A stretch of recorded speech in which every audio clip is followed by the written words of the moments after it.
বিসমিল্লাহির রহমানির রহিম। মাননীয় সংসদ সদস্যবৃন্দ, আসসালামু আলাইকুম।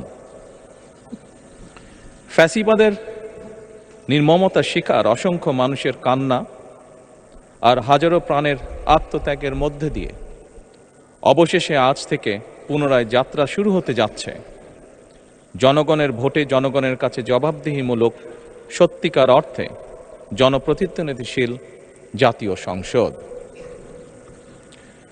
বাংলাদেশের জাতীয় সংসদের রাজনীতির এই ঐতিহাসিক মুহূর্তে আমি আল্লাহর দরবারে শুকরিয়া জানাই, যার অশেষ রহমতে আমরা একটি ন্যায়ভিত্তিক গণতান্ত্রিক মানবিক বাংলাদেশ প্রতিষ্ঠার লক্ষ্যে যাত্রা শুরু করতে পেরেছি।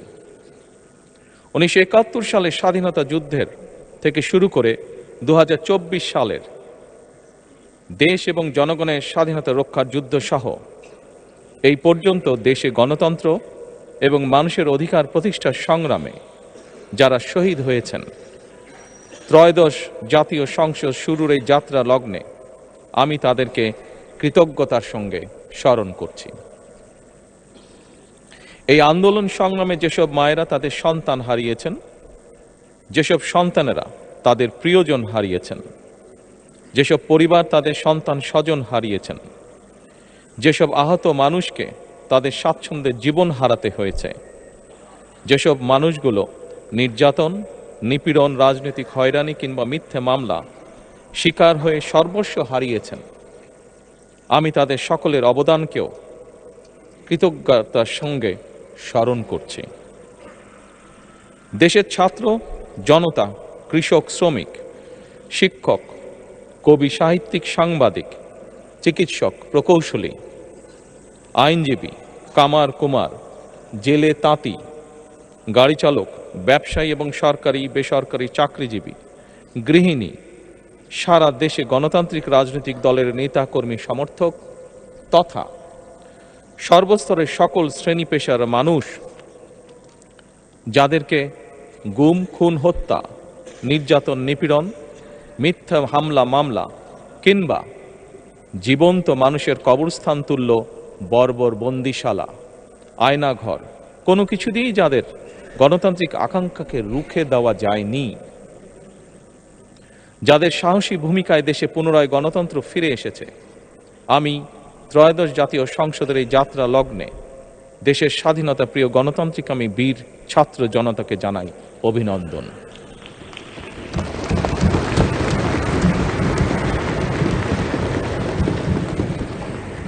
সম্মানিত সংসদ সদস্যবৃন্দ,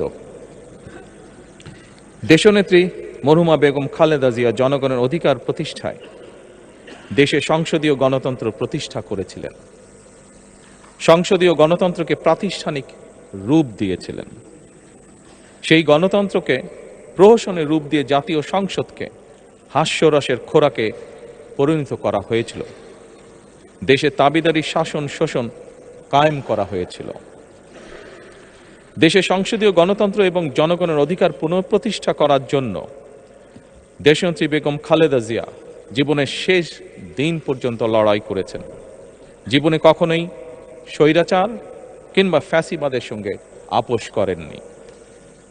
দেশে আজ থেকে আবারও সেই কাঙ্ক্ষিত সংসদীয় গণতন্ত্রের যাত্রা শুরু হলো, আলহামদুলিল্লাহ।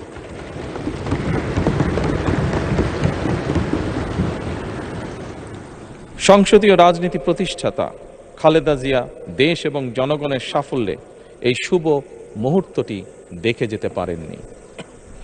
আজ তাই এই জাতীয় সংসদে দাঁড়িয়ে আমরা দেশ এবং জনগণের স্বার্থে আপসীর নেতৃত্ব, ব্যক্তিত্ব, স্মরণীয়, বরণীয়, অনুকরণীয় রাজনীতিবিদ মরহুমা খালেদা জিয়াকে গভীর শ্রদ্ধার সঙ্গে স্মরণ করছি।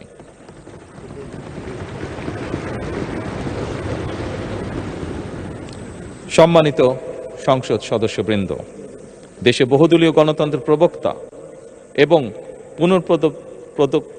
প্রবর্তক, স্বাধীনতার ঘোষক শহীদ প্রেসিডেন্ট জিয়াউর রহমানের একটি উক্তির কথা আপনাদের সামনে আমি স্মরণ করতে চাই। তিনি বলেছিলেন, জনগণই যদি রাজনৈতিক দল হয় তাহলে আমি সেই দলেরই আছি। অর্থাৎ ব্যক্তি কিংবা দলের স্বার্থ নয়, জনগণের স্বার্থই সবচাইতে বড়। এটাই বিএনপির রাজনীতি।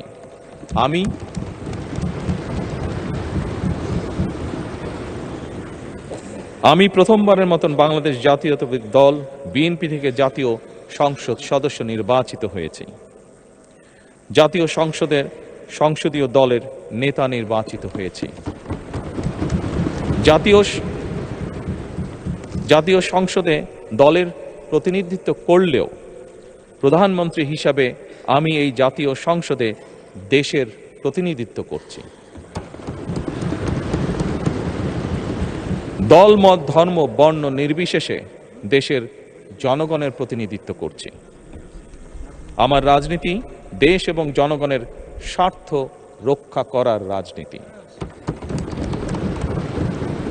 বিএনপির রাজনীতি জনগণের জীবন মান উন্নয়ন এবং স্বনির্ভর বাংলাদেশ গড়ার রাজনীতি।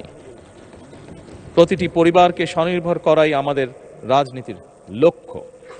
প্রতিটি পরিবারকে স্বনির্ভর করার মাধ্যমেই বিএনপি একটি স্বনির্ভর, সমৃদ্ধ, নিরাপদ, গণতান্ত্রিক বাংলাদেশ প্রতিষ্ঠা করতে চায়। এই লক্ষ্য অর্জনে আমি জনগণের সমর্থন এবং সহযোগিতা চাইছি। এই মহান জাতীয় সংসদে সকল দলের নির্বাচিত প্রতিজন সংসদ সদস্যের সমর্থন এবং সহযোগিতা আশা করছি।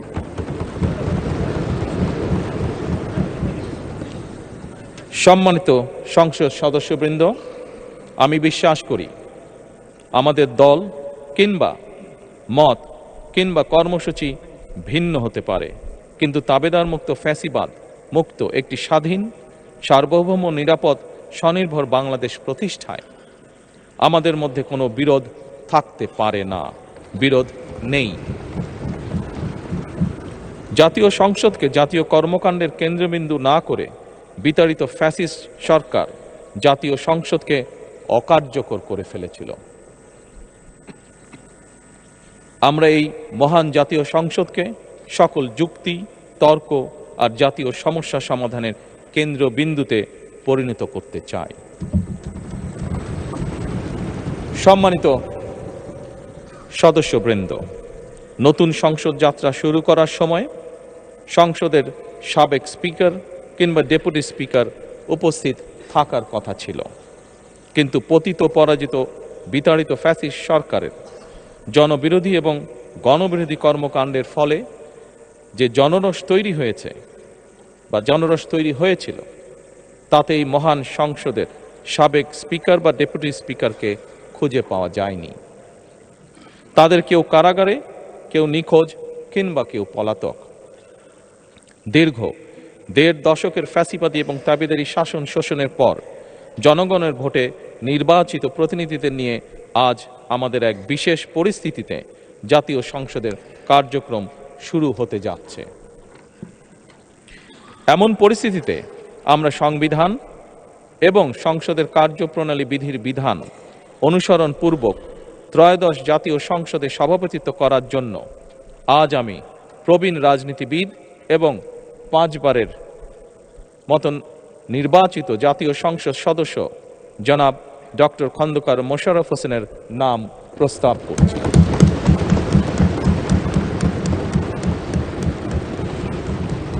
সম্মানিত সংসদ সদস্যবৃন্দ, আমাদের সংসদীয় রীতিনীতির ইতিহাসে এই ধরনের পরিপ্রেক্ষিত নজিরবিহীন নয়। 1973 সালে তৎকালীন প্রধানমন্ত্রী মরহুম শেখ মুজিবুর রহমান ওই সংসদের সদস্য মাওলানা আব্দুর রশিদ তর্কবাধীশের নাম প্রস্তাব করেছিলেন এবং তার সভাপতিত্বে বাংলাদেশের প্রথম সংসদের প্রথম অধিবেশন শুরু হয়েছিল। আমি জাতীয় সংসদের সকল সম্মানিত সদস্যকে স্বাগত এবং ধন্যবাদ জানাই। আল্লাহ হাফেজ। বাংলাদেশ জিন্দাবাদ।